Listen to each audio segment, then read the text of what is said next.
il y a plusieurs façons d'aborder le bilan, quoi. Il y a la partie d'abord comptable, résultat pur. Et c'est vrai que ce qui domine aujourd'hui, ça reste la frustration, quoi, parce qu'évidemment qu'il y a ce match de La Rochelle qu'on n'arrive pas à gommer à l'extérieur et qui est une énorme déception pour nous, encore. Il y a tous ces matchs à l'extérieur où on tourne autour du pot et on n'arrive pas à prendre des points ou suffisamment de points. Je pense au dernier match à Toulouse, par exemple, qui pour moi est un peu incroyable. Donc voilà, donc il y a tout ça où voilà, il y a de la frustration, mais en même temps, on a quand même sur le plan de l'esprit, sur le plan de la cohésion, sur le plan de choses, de la proposition de notre jeu, des individualités, de ce que l'équipe dégage, on est dans ce qu'on voulait, quoi. Donc voilà, aujourd'hui, c'est très intéressant par rapport à ça. En même temps, on ne perd pas de vue qu'on est, voilà, il nous manque des points. Donc on a la faiblesse de penser que dans la seconde phase, qui sera plus difficile pour nous, parce qu'on a un match de plus à l'extérieur que beaucoup d'autres, mais c'est une difficulté qu'on a intégrée depuis le début.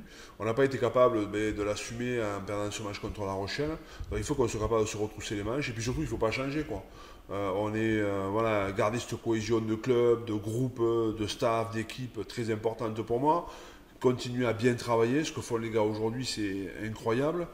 Et après, continuer sur notre jeu. Il n'y a pas de raison de changer, ça marche bien à l'image du dernier match contre Toulon, qui a été une vraie merveille de match, tant dans l'approche, dans la stratégie, que dans la qualité, notamment sur la première mi-temps.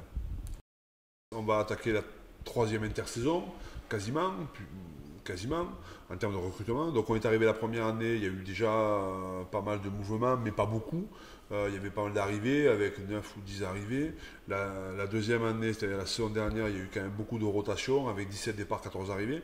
Donc sur les deux dernières saisons, plus toutes les prolongations en cours, je pense à Alex Tulou, je pense à Henri Cocotte, je pense à Geoffrey Palis, qui était déjà eux sous contrat. Donc on a beaucoup anticipé. Aujourd'hui, effectivement, on est dans la dernière étape du projet, c'est-à-dire la consolidation, avec consolider le staff et consolider les joueurs, assurer une forme de vraie continuité. Donc il y a un peu de mouvement, quoi. Voilà, il va y avoir quelques rotations, effectivement. Il y a des joueurs qu'on va remplacer, comme Rémi Grosso, évidemment, par Taylor Paris. Puis après, on va voir comment ça va se passer sur les reconductions un peu plus tardives, quoi.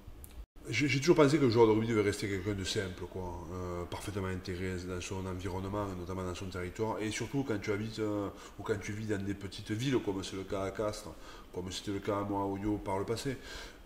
C'est important d'avoir une vraie proximité avec nos gens, et ça on va le retrouver notamment sur le terrain, quoi. Et les joueurs et les gens qui sont au stade doivent passer un bon moment, un partage d'émotions important, et ça c'est notre savoir-faire. On ne pourra pas se battre contre les grandes métropoles, on ne pourra pas se battre contre les clubs les plus riches. Par contre, on va développer cette espèce de savoir-faire et cette proximité et cette émotion qu'on dégage avec les gens, où les gens, quand ils viennent au stade, passent un grand moment, supportent l'équipe, parce que nous, en tous les cas, on est très très fiers d'être des Olympiens, et on est très fiers de porter notre maillot. Et je crois que les gens se reconnaissent là-dedans. Et aujourd'hui, et je pense au dernier match contre Toulon, où on a pris beaucoup de plaisir sur le bord du terrain. Même si c'était un match dur, les gens ont pris beaucoup de plaisir. Et je crois aussi que les gens ont pris beaucoup de plaisir au stade.